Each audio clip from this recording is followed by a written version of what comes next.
խնդրեմ։ Շնորհակալություն։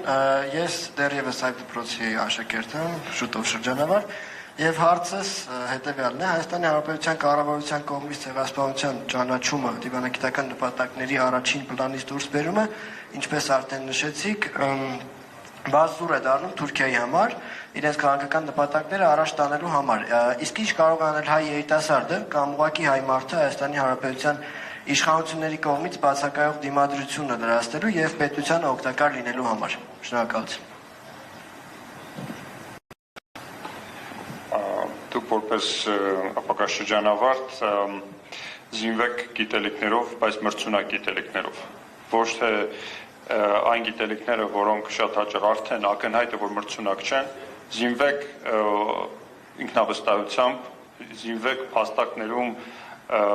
հաղթելու բանավեճերը հաղթող փաստարկներով ու շատ-շատ շփվեք արտերկրում ձեր հասարակիցների հետ,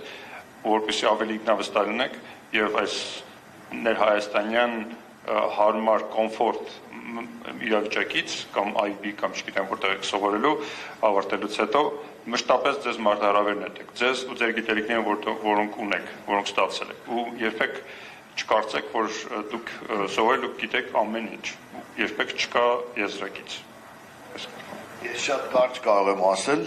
երբ որ ընտրելու տարիքը հասնի, ձայն մի տուր այն ուժերին, որոնք այդ խնդիրը հանում են արտաքին կարգավիճակից։